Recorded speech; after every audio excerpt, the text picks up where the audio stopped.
आज का वीडियो शुरू करने से पहले आइए दोस्तों कर्नल संतोष बाबू और उनकी टीम का नमन करें, जो देश की रक्षा और अपने सैनिक धर्म को निभाते हुए वीर गति प्राप्त हुए।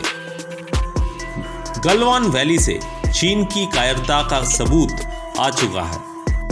लेफ्टिनेंट जनरल लेवल की बातचीत में यह तय हुआ था कि LAC के 2 किलोमीटर के दायरे के अंदर कोई भी सेना हथियार नहीं लाएगा, लेकिन चीन ने किया है विश्वासघात। स्पेशली बनाए हुए कील लगी आयरन रॉड से चाइनीज सोल्जर्स ने भारतीय सेना टुकड़ी के ऊपर हमला बोल दिया। किसी भी देश की सैनिक से ये उम्मीद नहीं की जा सकती है, लेकिन उस देश के बारे में क्या ही बताया जाए जो पूरे दुनिया में धोखेबाजी और फरेबी के लिए जाना जाता है, और सिर्फ वही देशों के साथ उनका रिश्ता कायम है जिनकी विचारधारा चाइना से मिलती जुलती हो। लेकिन आप लोगों को ये जानना बेहद ज़रूरी है कि 15 जून के रात घटी घटना कोई इत्तेफाक या मौका वारदात में घटी घटना नहीं है। ये एक सोची समझी साजिश थी जिसकी तैयारी 2 दिन पहले ही शुरू हो चुकी थी। आने वाले कड़ी में मैं आपको सारे फैक्ट्स और फिगर्स प्रूफ के सहारे बताऊंगा। पूरे घटनाक्रम को बारीकी से समझने के लिए हमें सैटेलाइट तस्वीरों को पहले समझना होगा। ये लाइन है लाइन ऑफ एक्चुअल कंट्रोल। इसके बाएं तरफ इंडिया और दाहिने तरफ चाइना है। ये है वो जंक्शन पॉइंट जहां गलवान रिवर शॉक रिवर से मिलता है। इसी पॉइंट को कहा जाता है PP14 यानी पेट्रोलिंग पॉइंट नंबर 14। इसी PP14 में चाइनीज आर्मी ने इलीगल वॉच टावर और टेंट लगाया था, जो कि ट्रीटी के खिलाफ है।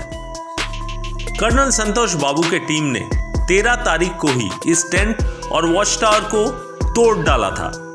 इस हरकत से चाइनीज आर्मी भड़क उठे, लेकिन सवाल है क्यों?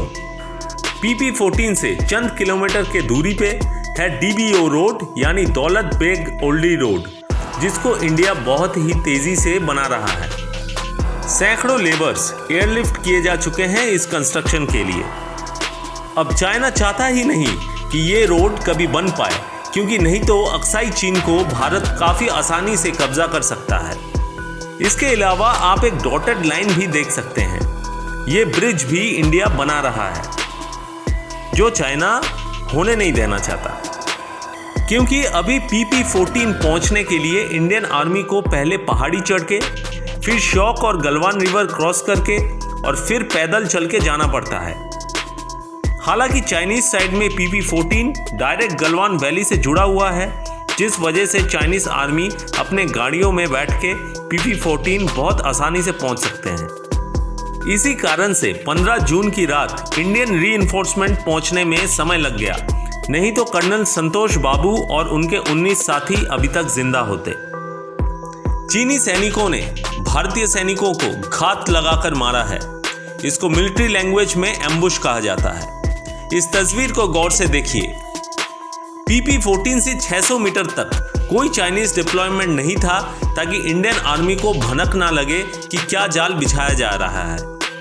अगर आप इस पूरे रूट को देखें तो इस रूट के 2 पोर्शन पिक्चर 1 और पिक्चर 2 के नाम से मार्क किया गया है। पिक्चर 1 का अगर आप ब्लो अप देखें तो आप देख सकते हैं कि 100 के तादाद में फौजी गाड़ियां दिख रहे हैं। पिक्चर 2 का अगर हम ब्लो अप देखें तो वहां भी खूब सारे गाड़ियां और डिप्लॉयमेंट दिखेगी। 2 दिन पहले से ही चाइनीज ये प्रिपरेशन ले रहे थे। गोली चलाना मना होने के कारण चाइनीज दूसरे जानलेवा हथियार बनाने में जुटे हुए थे। आप इस तस्वीर में देख सकते हैं कि कैसे कायदे से लोहे की रॉड के ऊपर कांटे वेल्डिंग की गई है। गलवान वैली में चाइनीज बांध लगा रहे थे ताकि गलवान वैली के ऊपर पानी का बहाव कम हो जाए और वो ज़्यादा से ज़्यादा सैनिक और गाड़ी इकट्ठे ले आ पाए। हालांकि इस बांध को उन्होंने हथियार की तरह भी इस्तेमाल किया है। कैसे, वो हम आपको आगे बताएंगे। चाइनीज आर्मी को पूरा यकीन था कि 15 की रात कर्नल संतोष की टीम पक्का ये चेक करने आएगी कि चाइनीज पीछे हटे या नहीं। चाइनीज ने 2 जगह एम्बुश लगाई। रात के अंधेरे में सैकड़ों गाड़ियां पहुंच गई प्री प्लान लोकेशंस पे। इन जगहों का रेकी इन्होंने पहले ही कर लिए थे। प्री डेजिग्नेटेड लोकेशंस में पहुंचने के बाद गाड़ियों में कैमोफ्लेज नेट्स चढ़ा दिए गए, अनकन्वेंशनल हथियार उठा लिए गए और वो भारतीय सेना टुकड़ी का इंतजार करने लगे। क्वाडकॉप्टर और ड्रोन्स के सहारे चाइनीज आर्मी ने देख लिया था कि भारतीय सेना की केवल एक छोटी सी टुकड़ी सामने आ रही है। हमने आपको पहले ही बताया था कि चाइनीज गलवान रिवर के ऊपर छोटे बांध लगा रहे थे। भारतीय सेना को देख उन्होंने ये बांध का पानी छोड़ दिया। उसमें से आधे सैनिक नदी में बह गए, बाकी जो बचे उनको चारों तरफ से घेर के नोकीले रॉड से मारा गया। आसमान में नाइट फ्लेयर्स के सहारे वो आसानी से इंडियन सोल्जर्स को लोकेट कर रहे थे। खबर मिलते ही दूसरी इंडियन टुकड़ी पहुंच गई और 43 चीनियों को मौत के घाट उतार दिया।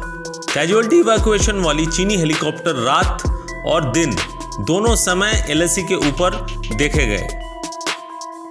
इस फोटो में चाइनीज सोल्जर्स का मास्क देख के आप समझ सकते हैं कि ये कोई पुराना इमेज नहीं है।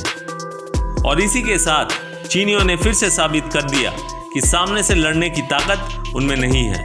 बहुत जल्द उनको अपने किए की सजा मिलने वाली है।